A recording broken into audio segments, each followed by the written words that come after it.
Ya, terima kasih ya sudah bergabung. Kali ini kita akan kuliah pertemuan ketiga ya. Gimana kabarnya? Sehat semua? Sehat-sehat semua ya? Sehat, Pak. Sehat, Pak. Alhamdulillah. Sehat, Pak. Saya akan share screen saya terlebih dahulu.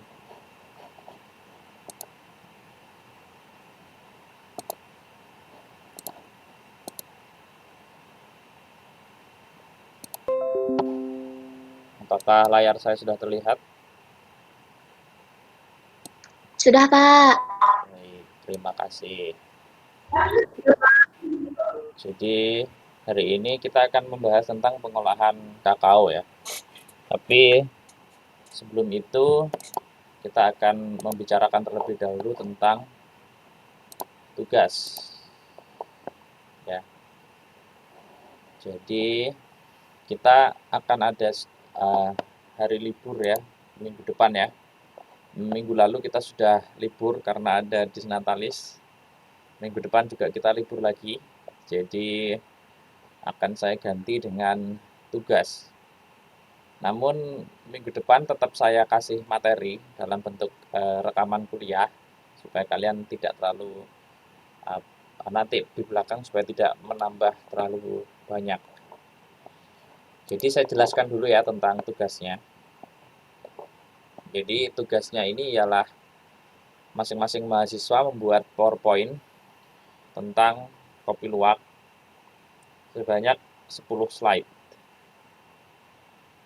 Isinya apa? Isinya definisi kopi luwak, kemudian kopi jenis apa yang digunakan, apakah Arabica atau Robusta, kemudian bagaimana proses pengolahannya, lalu apa perbedaan proses pengolahan kopi luwak dengan kopi pada umumnya,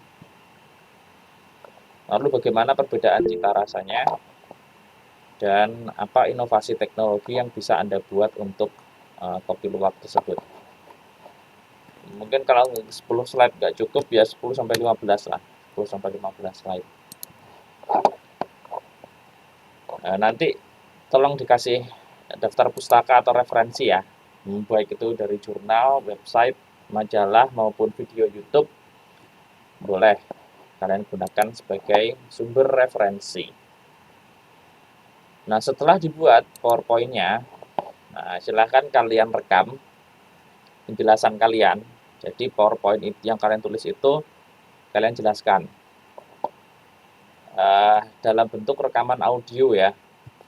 Boleh kalian rekam terpisah, boleh juga kalian menggunakan insert audio yang ada di dalam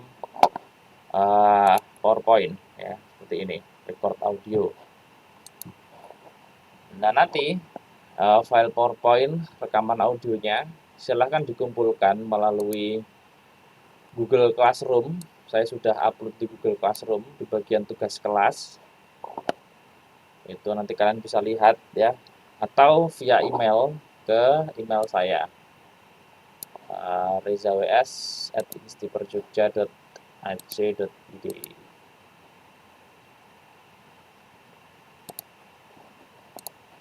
Ya. Maksimal pengumpulan itu nanti adalah tanggal 23 Desember.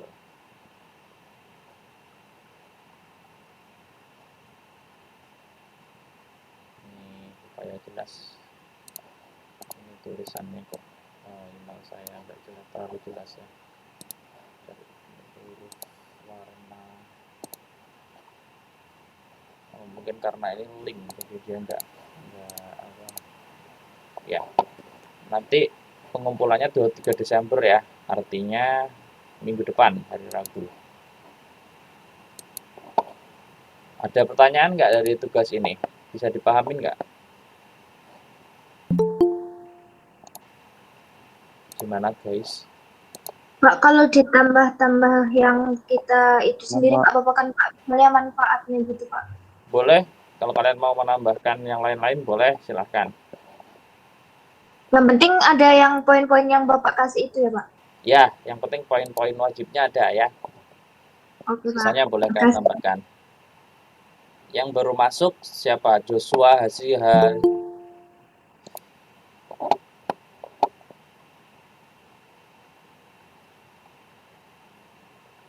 Yang baru masuk ya.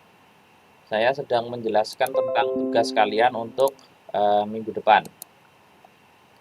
Jadi tugasnya silahkan buat PowerPoint tentang kopi luwak sebanyak 10-15 slide yang berisi definisi, kemudian kopi jenis apa yang digunakan, Arabica atau Robusta, bagaimana proses pengolahannya, lalu apa perbedaannya, bagaimana perbedaan cita rasanya, kemudian apa inovasi teknologi yang bisa Anda buat untuk kopi luwak. Tambahkan referensi baik dari jurnal, website, majalah, ataupun video di YouTube. Setelah dibuat PowerPoint-nya, silakan dijelaskan, yang kemudian direkam. Silakan rekam pakai insert audio di PowerPoint boleh, pakai terpisah rekamannya juga boleh, maksimal 10 menit. Nah, nanti silakan dikumpulkan lewat Google Classroom di tugas kelas ya, atau melalui email rezaws@institutperjogja.ac.id. Slide ini nanti sudah saya bagikan di Google Classroom, bisa kalian baca. Oke, paham ya yang baru gabung? Baru gabung paham tugasnya? Dikumpulkan maksimal 2 jam. Oke, setelah ini kita mulai kuliahnya.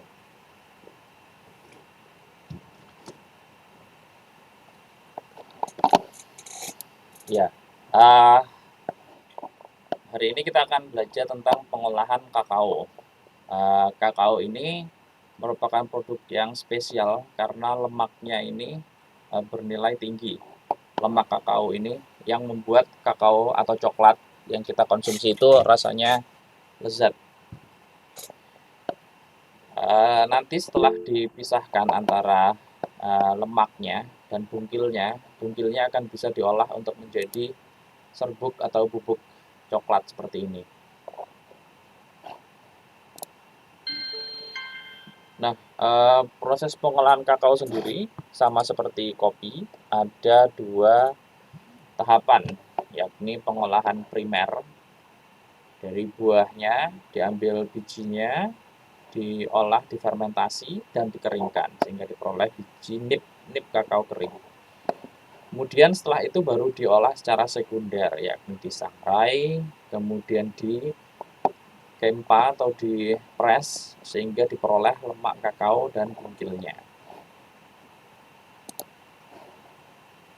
Di dunia itu ada atau dikenal 3 jenis kakao, yakni Forastero yang ada di Amerika Latin banyak, kemudian Criollo ini di Indonesia, dan kemudian persilangan dari keduanya, yakni Trinitario. Rasa itu flavor itu lebih tinggi di Criollo, sedangkan Forastero ini keunggulannya dia lebih tahan terhadap hama penyakit. Sehingga dibuatlah persilangan Trinitario yang punya keunggulan dari keduanya.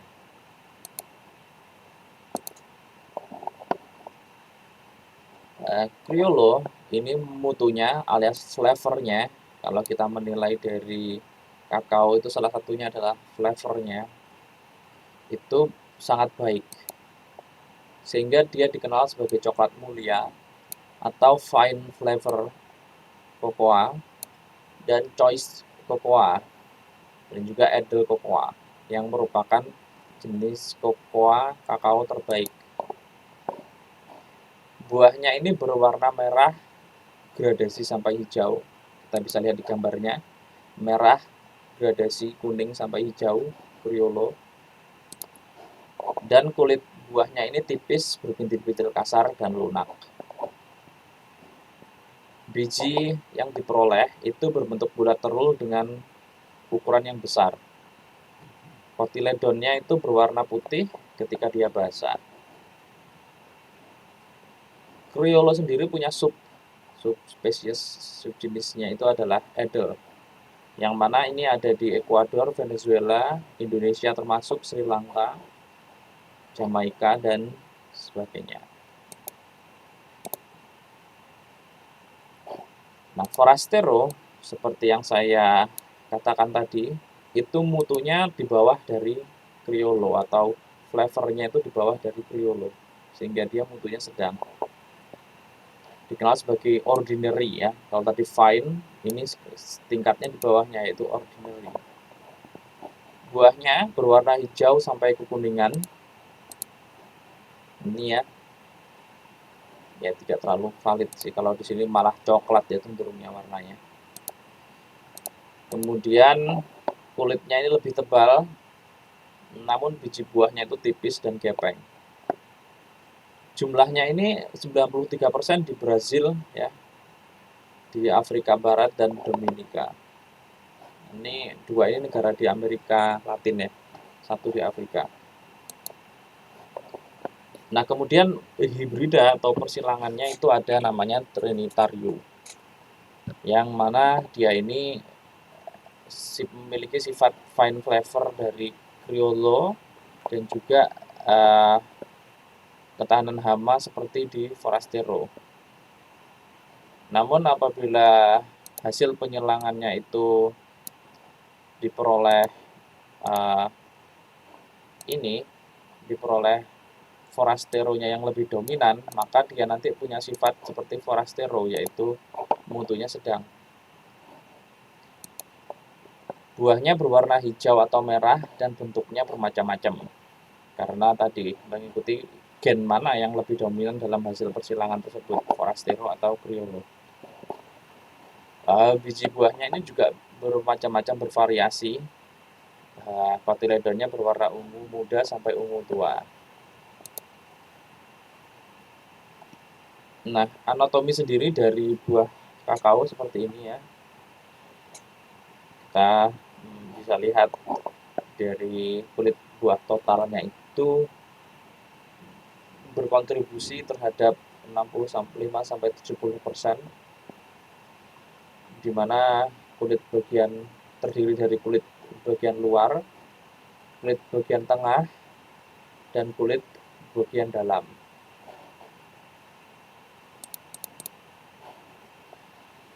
Nah, nanti ada yang namanya plasenta atau pengikat biji, di mana nanti biji yang diselimuti oleh pulp yang berwarna putih atau lendir atau mucilage itu diikat di plasenta ini. Dari bijinya sendiri, biji kakao, nanti ada 2-3%-nya adalah kulit bijinya, dan 25-30%-nya adalah biji. Dalam satu buah itu bisa terdiri antara 30-40 biji kakao. Nah, ini gambar lainnya ya. Kulit buah luar, tengah, dan dalam adalah kulit bagian terluar yang menyelubungi biji coklat dengan tekstur yang keras, tebal, dan agak keras. Kulit buah ini punya 10 alur ya. Alurnya itu 10 dengan ketebalan 1-2 cm. Nah, ketika dia sebelum masak, si biji kakao tadi terikat dengan plasentanya. Tetapi ketika sudah masak, itu nanti akan berbunyi, yang artinya sudah tidak terikat lagi dengan plasentanya. Ketika digoncangkan akan berbunyi lotak-lotak begitu. Nah, tadi ya ada pulp, lendir atau mucilage, yang mana ini adalah karbohidrat yang menyelimuti biji kakao sehingga dia kalau diicipin itu rasanya manis. Ini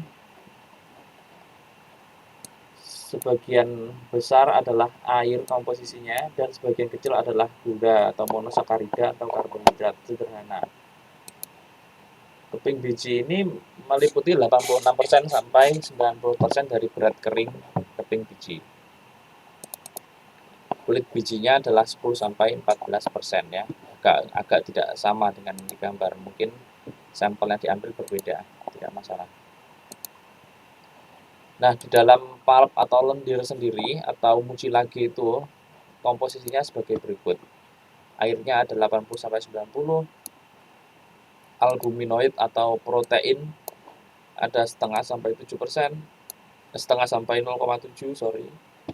Lalu glukosanya atau gulanya yang menyebabkan dia berasa manis ya, 8 sampai 13%. Kemudian ada pati, itu sedikit, ya, ini enggak terlalu signifikan. Kemudian ada asam organik yang tidak menguap, itu 0,2 sampai 0,4%. Kemudian ada besi dalam kondisi oksidasi ya, besi oksidasi, itu 0,03%. Sukrosa atau gula tebu itu ada di sini 0,4 sampai 1%, dan garam-garam lainnya 0,4 sampai 0,45%. Nah, kalau di kulit buahnya sendiri ya, kulit terluar tadi, itu komposisinya adalah sebagai berikut. Dominasi adalah serat kasar ya, 33 sampai 39%. Kemudian diikuti protein kasar dan pektin. Atau pektin ini bisa diekstrak ya sebagai bahan penstabil di dalam makanan. Pektin dari buah. Nah, ini kalau dari biji kakao itu kita bisa perhatikan keping biji dan kulitnya, di mana komposisi lemaknya memang sebagian besar itu ada di keping biji, sedangkan di kulit biji hanya 3,4%. Kemudian ada pati ya di dalam keping bijinya, meskipun sedikit 6,1%. Jadi kalah jauh dibandingkan komposisi lemaknya. Kalau di kulit biji yang dominan adalah seratnya ya. Serat kasarnya ada 18,6% dan selulosanya sendiri ada 13,7%.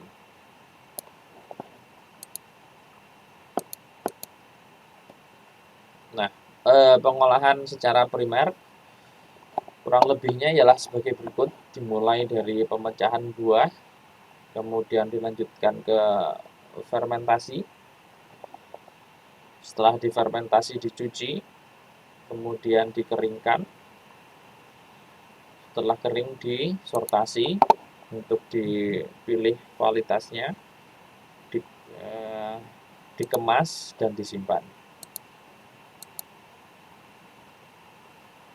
Nah, pada tahap pembelahan buah atau pemecahan buah itu tidak boleh menggunakan bahan-bahan yang logam atau besi, karena bisa menyebabkan teroksidasinya dari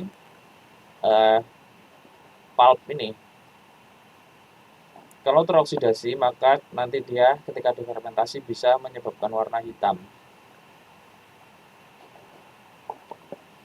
Di dalam fermentasi nanti itu ada suksesi mikroba,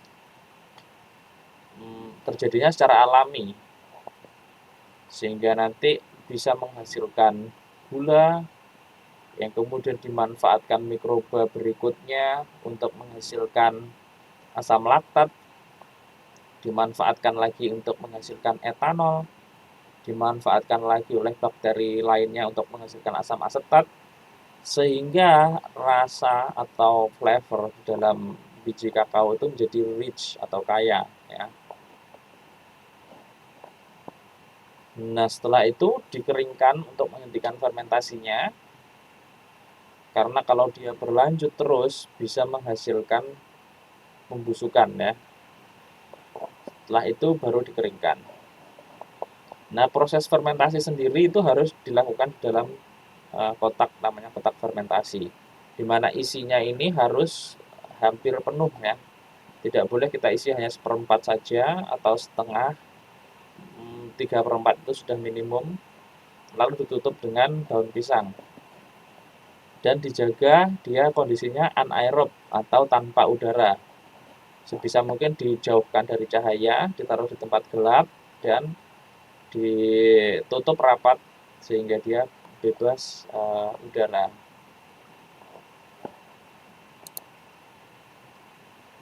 Tadi ya, pemecahan buah itu fungsinya ialah untuk mengeluarkan biji dan pulp dari kakao tadi. Tidak boleh menggunakan logam, jadi pakailah pemukul kayu untuk memecahnya. Nah, ini dia fermentasi, proses setelah pemecahan buah dan pengambilan bijinya. Yang pertama, fungsi dari fermentasi adalah untuk melepaskan lapisan lendir atau pulp atau mucilage tadi yang menyelimuti bijinya, sehingga mempercepat dan mempermudah proses pengeringan. Yang kedua ialah untuk mematikan biji agar dapat berlangsung reaksi biokimia dalam keping biji sehingga terbentuk warna coklat, kemerahan, dan terbentuk flavor, prekursor flavor yang khas dari kakao. Ketika kita akan fermentasi itu tidak perlu dicuci ya, jadi langsung saja setelah diambil dimasukkan, tidak perlu dicuci. Tadi sudah saya sampaikan bahwa di dalam fermentasi akan ada suksesi mikroba. Jadi mikroba silih berganti hidup di dalam biji kakao tersebut, merombak nutrisi yang ada di dalamnya sehingga jadi prekursor flavor. Proses difermentasi ada 5 tahap ya, memakan waktu 1, 2, 3, 4, 5 hari. Tahap pertama yakni 24 jam pertama itu suhunya adalah 28 sampai 30 derajat Celcius, terjadi secara alami suhunya meningkat secara alami. Nanti akan ada yeast atau khamir atau ragi yang akan muncul di dalamnya. Secara alami ragi tidak perlu ditambahkan ya, secara alami dia akan ada. Nah, ragi tersebut akan merombak gula atau karbohidrat sederhana, glukosa, sukrosa, itu akan menjadi alkohol atau etanol. Hari berikutnya, di hari kedua, yaitu 24 jam kedua, itu suhu akan meningkat akibat dari proses ragi tadi, aktivitasnya menghasilkan panas sehingga suhunya meningkat jadi 38 sampai 40 derajat Celcius. Nah, di sini ada muncul namanya bakteri asam laktat atau BAL. Contohnya seperti kalian minum Yakult, minum yogurt, itu ada Lactobacillus. Itu adalah salah satu contoh bakteri asam laktat. Di mana bakteri asam laktat ini akan memecah alkohol atau etanolnya menjadi asam laktat. Dapat di tahap ketiga atau di hari ketiga atau di 24 jam ketiga, panas akan semakin terakumulasi sehingga suhunya akan naik menjadi 48 sampai 50 derajat Celcius. Di mana di sini terjadi pemecahan asam laktat tadi menjadi asam cuka. Asam cuka atau asam asetat ya. Ini juga bakteri baru lagi yang memecah ya, sudah berbeda dengan bakteri asam laktat. Tahap keempat atau hari keempat itu suhu menjadi lumayan turun ya. Jadi 44 sampai 48 derajat Celcius. Di mana produksi asam cuka semakin banyak. Dan di tahap kelima suhu turun lagi menjadi 40 sampai 42 derajat Celcius. Karena kompetisi ya, mikroba kan berkompetisi juga merebutkan makanan sehingga mungkin sebagian besar sudah mati ya. Dan bau asam cuka semakin kuat ya.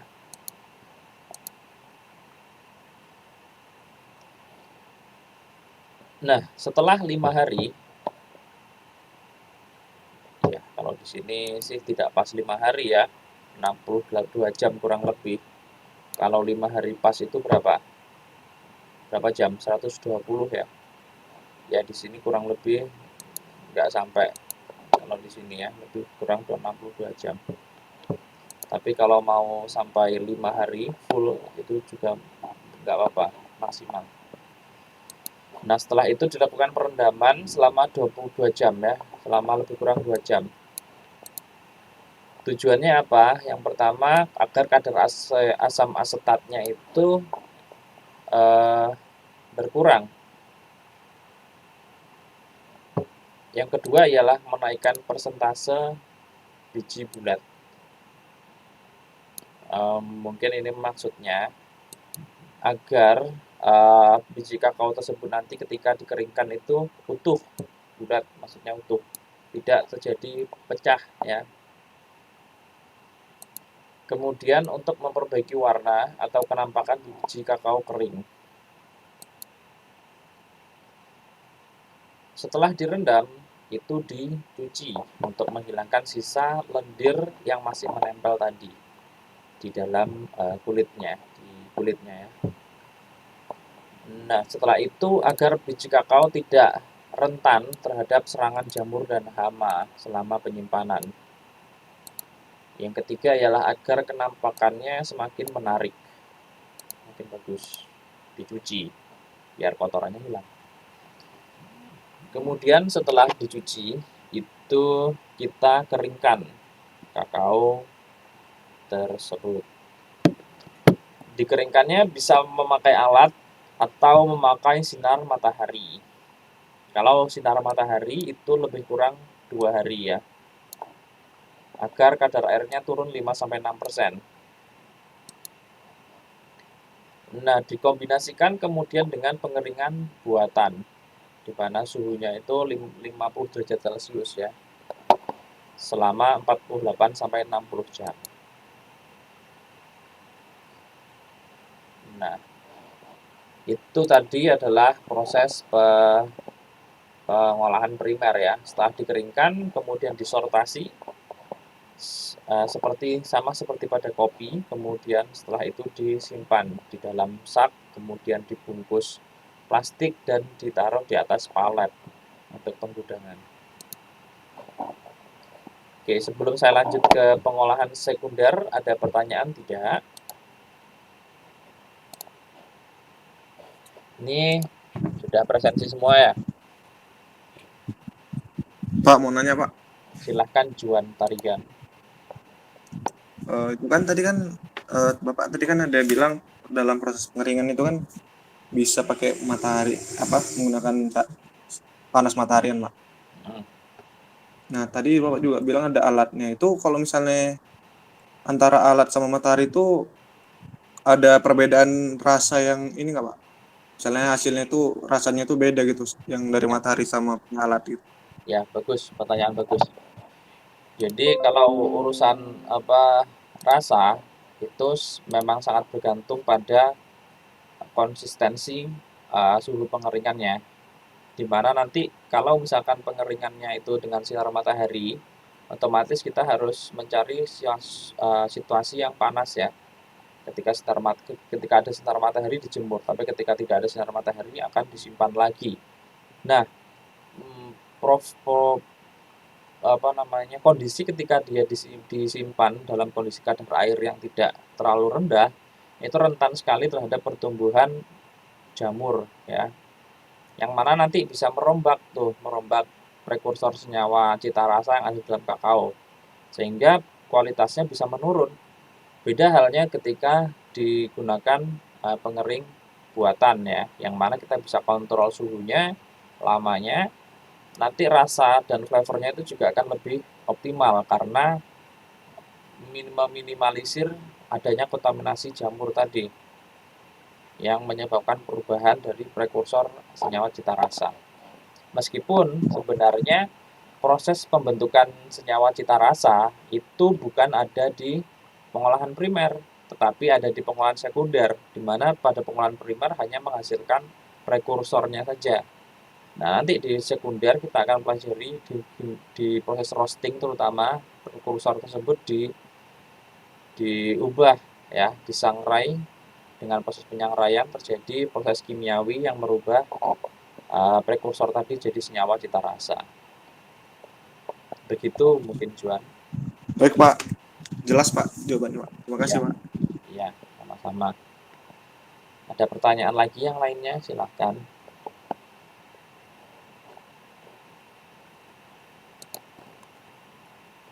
Satu, dua, tiga, empat, lima, enam, tujuh. Oke.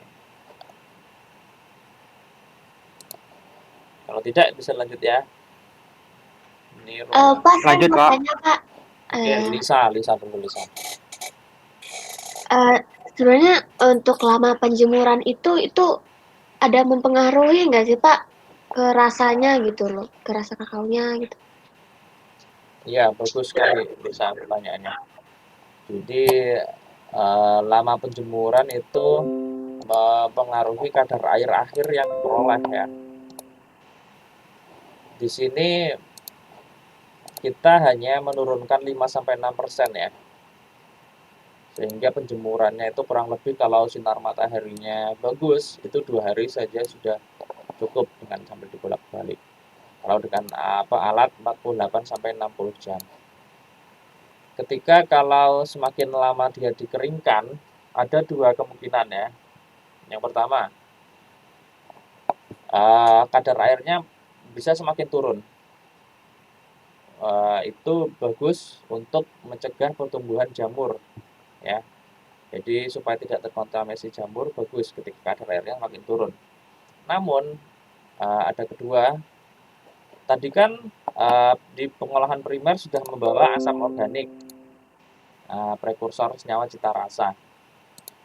Ketika prekursor senyawa cita rasa ini dikeringkan, maka sebagian akan menguap. Nah, kalau semakin lama dia dikeringkan, maka semakin banyak juga asam organik ini yang menguap. Sehingga ketika masuk ke proses roasting atau penyangraian nanti, prekursornya bisa jadi berkurang. Sehingga bisa mempengaruhi cita rasa. Jadi harus ditemukan titik pengeringan yang optimal, di mana kadar airnya sudah turun pas 5-6%, dan kemudian senyawa cita rasanya, prekursor cita rasanya ini tidak hilang, masih ada sebagian besar yang ada di dalam biji kakao tersebut. Gitu mungkin bisa. Oh, gitu. Terima kasih, Pak. Ya, sama-sama. Ada pertanyaan lagi? Ini ruang jukonnya masih bau lem. Jadi saya agak kadang tutup, kadang buka supaya nggak terlalu bau, bahaya kan. Oke, bisa dilanjut kah? Bisa, Pak, lanjut. Oke, kita lanjut. Kita lanjut ke pengolahan sekunder. Nah, proses pengolahan sekunder ini dibagi jadi 2 ya, yakni proses produksi antara dan juga proses produksi akhir. Proses produksi antara ini diawali dari sortasi ini adalah bisa tadi ya, bisa sudah dilakukan di primer. Diawali dari pelepasan kulit biji ya. Pada dasarnya diawali dengan pelepasan kulit biji. Ini bisa dilakukan secara manual dengan tenaga manusia ataupun menggunakan alat. Nah, setelah dilepas kulit bijinya, ini saya ada penjelasannya nggak sih? Nggak ada, ini langsung yang bawah. Langsung sangrai ya. Nah, setelah dilepas kulit bijinya, kalau di kampus itu masih dilakukan secara manual pelepasan kulit bijinya, itu bisa disangrai. Nah, proses pelepasan kulit biji dan sangrai ini bisa dibolak-balik ya. Artinya boleh kita menyangrai terlebih dahulu biji kakao sebelum dilepas kulit bijinya. Baru setelah disangrai, dibiarkan sampai agak suhunya turun, itu setelah itu dilepas kulit bijinya. Nah, setelah itu, setelah disangrai, di mana di proses penyangraian ini ada proses reaksi kimia yang merubah senyawa prekursor flavor tadi, sama seperti pada kopi ya, menjadi senyawa cita rasa atau flavor. Itu adalah fungsi dari penyangraian yang pertama. Fungsi yang kedua, tadi ya, karena bisa dibolak-balik, kalau dirasa sulit untuk melepaskan kulit dari bijinya, itu bisa disangrai terlebih dahulu, sehingga kulitnya jadi lebih longgar, sehingga lebih mudah dilepaskan. Nah, yang menarik ialah, di sini saya belum terlalu dapat informasi banyak. Ada nggak proses penyangraian atau roasting seperti skala di kopi, yaitu dari skala light, medium, sampai yang secara roasting yang berat ya. Di sini hanya disampaikan suhunya 116 sampai 121 selama 15 sampai 70 menit. Nah, menurut saya di kakao ini punya banyak potensi untuk penelitian ya, karena kita terlalu sering fokus di kopi. Padahal sebenarnya kalau di kakao ini juga bisa kita fokus, di mana kita fokus di penyangraian, otomatis nanti senyawa flavornya mungkin bisa berbeda yang akan dihasilkan. Misalkan kita buat, kalian dari STIP toh, dari teknik kalian yang lebih tahu gimana cara merancang membuat alat ya. Kalau saya itu taunya dari segi reaksi kimianya, kemudian prosesnya. Misalkan nih, mungkin kita membuat alat yang bisa setting suhu ya, suhu dan waktu ya, yang diatur supaya nanti diketahui proses di mana yang menghasilkan senyawa flavor cita rasa yang optimal. Nah, setelah disangrai, itu kemudian digiling ya, supaya menghasilkan namanya pasta kakao. Nggak ada lagi penjelasannya. Oke, setelah digiling jadi pasta kakao ya, yang mana pasta kakao ini kemudian akan masuk ke tahap pengempaan atau di-press ya. Di-press sehingga dihasilkan produk lemak dan bungkil kakao atau ampasnya. Nah, lemak kakao ini nantinya bisa diolah menjadi berbagai macam produk. Bisa dicampur sehingga jadi coklat batang. Lemak kakao juga bisa digunakan sebagai bahan tambahan pangan. Kalau kita ingin mengolah makanan yang memiliki rasa coklat, itu bisa pakai ini, lemak kakao. Kemudian bisa juga dijadikan ini lotion atau untuk vitamin kulit, itu juga bisa menggunakan lemak kakao. Nah, bungkilnya itu bisa jadi coklat bubuk atau jadi bahan tambahan untuk pembuatan coklat batang. Nah, di sini proses produksi akhir yang ditampilkan adalah proses pengolahan coklat batang, di mana lemak kakao, kemudian pasta kakao, dan bahan tambahan lainnya, susu, gula, emulsifier, itu dicampur jadi satu dan dihaluskan lalu dicetak.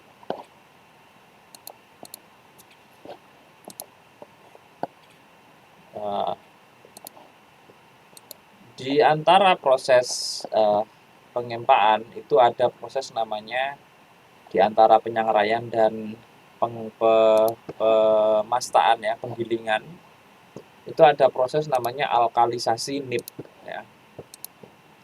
Alkalisasi artinya, oh ya, ini istilah ya, kalau biji kakao setelah disangrai dan dipisahkan dengan kulitnya, maka dia disebut NIB ya, NIB.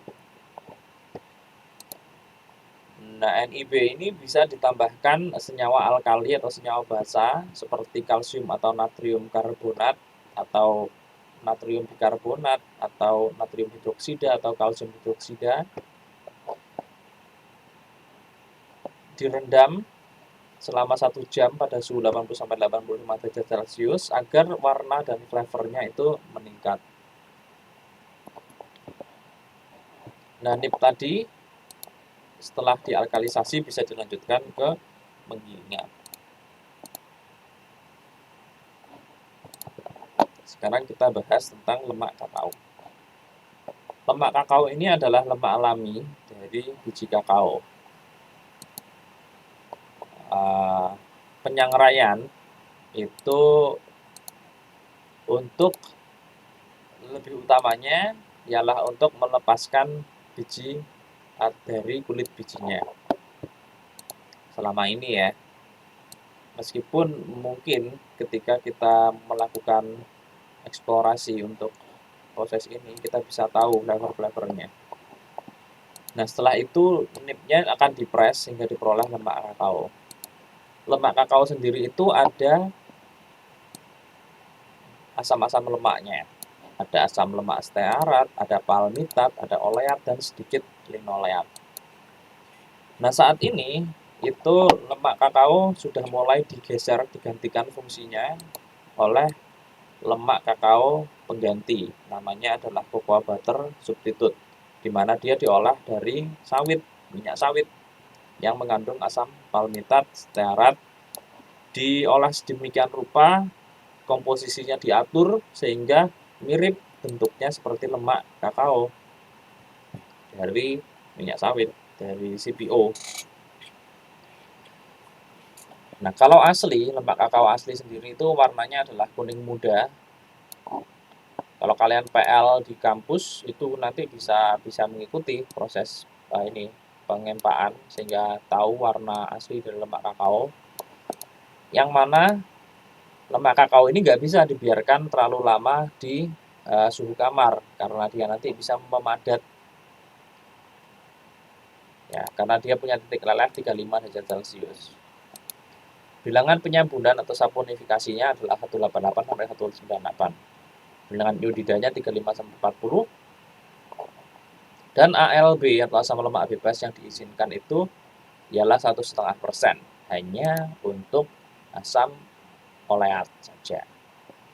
Selain itu tidak boleh. Wah, sebenarnya menarik ya kalau kita bahas cocoa butter substitute ya. Tapi saya belum siapkan slide-nya. Mungkin nanti cocoa butter substitute bisa kita bahas waktu membahas CPO ya. Nanti bisa kita bahas juga cocoa butter substitute.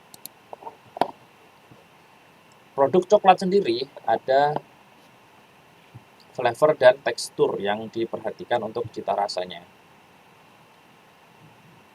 Teksturnya yang bagus itu ketika dia bisa memadat pada suhu kamar, tetapi ketika dimasukkan ke dalam mulut dia cepat meleleh.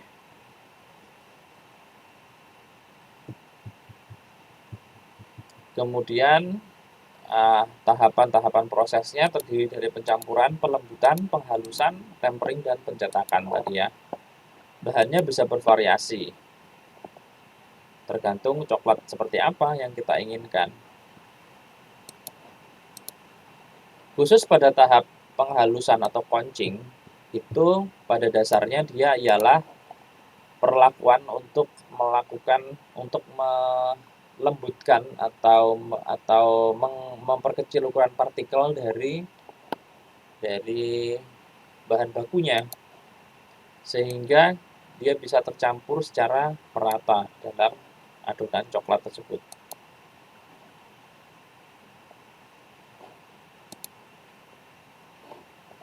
Concing atau penghalusan tadi ya, itu dilakukan pada suhu 60 sampai 70 derajat Celcius selama 24 sampai 96 jam.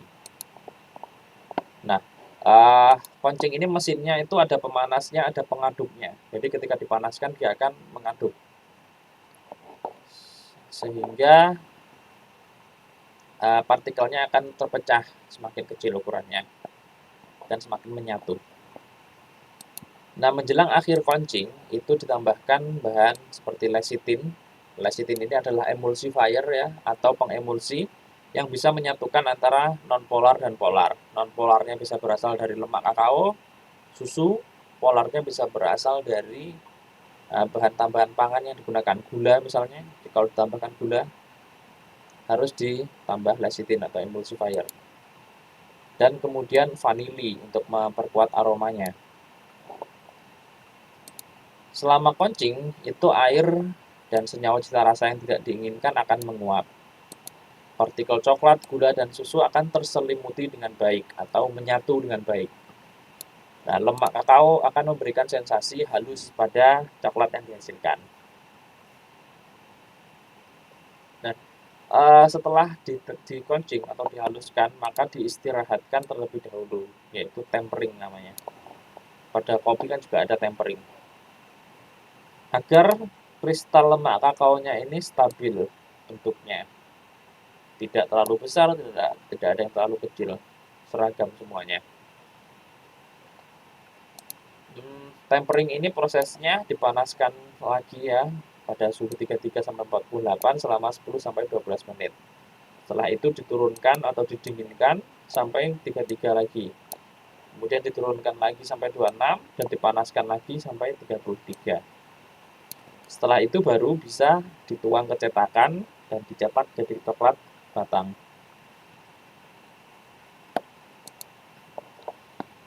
Nah, ini yang menarik ya. Ada 3 jenis coklat batang ya. Ini ada yang coklat putih, ada yang coklat susu, dan coklat dark atau dark coklat atau coklat yang hitam atau coklat yang warnanya gelap. Kalau coklat putih, yang kalian ketahui sendiri, kenapa dia bisa berwarna putih? Karena dia tidak memiliki bubuk kakao atau padatan kakao. Dia hanya ditambahkan lemak kakaonya saja yang berwarna tadi kuning ya. Dengan komposisi lemak kakao, bahan tambahan pangan lain seperti vanila, garam, lecithin, emulsifier, susu yang banyak, kemudian gula yang banyak, ya, jadilah dia coklat yang berwarna putih. Coklat susu itu komposisinya masih ada coklat bubuknya atau padatan kokoanya. Jadi dia masih ada berwarna coklatnya. Selain ada lemak kakao, ada juga gula dalam komposisi yang banyak dan susu yang komposisinya tidak sebanyak pada coklat putih, dan bahan tambahan lain seperti lecithin emulsifier tadi, vanila, vanili, dan lain-lain. Kalau di coklat gelap atau dark coklat itu padatan kakao dan cocoa butternya mendominasi. Jadi dia banyak sekali komponen komposisi dari coklat butter dan atau lemak kakao dan bubuk kakaonya. Sehingga kalau makan coklat yang asli ya makan coklat dark, jangan yang milk sama white. Tidak ada tambahan susu, hanya ada tambahan gula sedikit dan bahan tambahan pangan lainnya sedikit saja. Nah, coklat batangan ini bisa dibentuk ya, mau itu bentuknya batang, mau bentuknya koin, terserah. Kalau minuman coklat yang bubuk itu ya, itu biasanya dia hanya mengandung bubuk kakao dengan ditambahkan susu, kemudian gula, dan bahan tambahan flavor lainnya supaya dia meningkat. Contohnya apa? Contohnya minuman susu coklat Milo mungkin ya. Itu ada penambahan bubuk atau cocoa solidnya. Nah, ini ada kalau kita bisa lihat ada video tentang Puslit Koka, yaitu pusat penelitian kopi dan kakao, alat-alatnya. Bisa nggak ya? Mudah-mudahan bisa ya.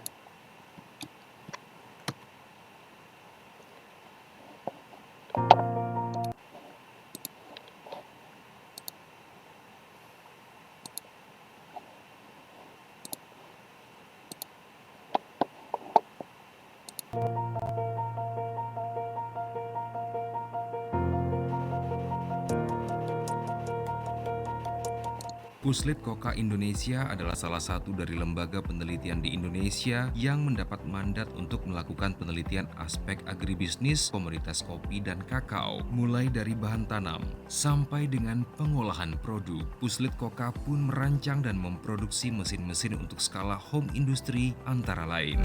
Mesin roaster, kapasitas 1 kg dengan penggunaan suhu 120 derajat Celcius selama 12 menit. Mesin deseller berfungsi untuk memisahkan nip kakao atau daging kakao dengan kulitnya, berkapasitas 5 kg per bits selama 1 jam. Mesin pemasta berkapasitas 5 kg per jam. Mesin ball mill berfungsi menghaluskan bahan coklat berkapasitas 5 kg. Terakhir adalah alat pencetak coklat yang berfungsi untuk mencetak adonan coklat yang sudah halus berkapasitas 5 kg per jam.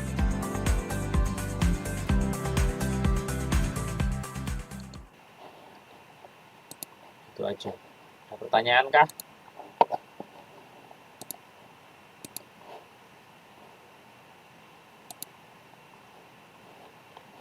Ada pertanyaan. Tugasnya paham ya? Kita kalau libur akhir awal tahun ada lagi nggak ya hari Kamis? Tanggal 31 libur lagi ya? Wah, kita banyak sekali liburnya.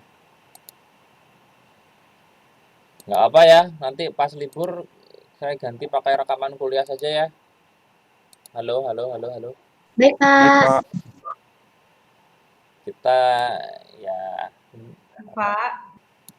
Iyalah, apa banyak libur. Oke, ada pertanyaan nggak?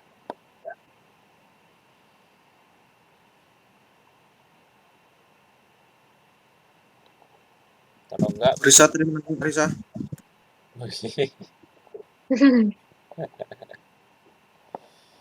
kalau enggak saya akhiri ya. Bisa saya akhiri? Baik, Pak. Oke, terima kasih ya atas perhatiannya. Terima kasih telah mengikuti kuliah ini. Dikerjakan tugasnya dengan baik ya. Selamat siang. Assalamualaikum warahmatullahi wabarakatuh. Selamat siang.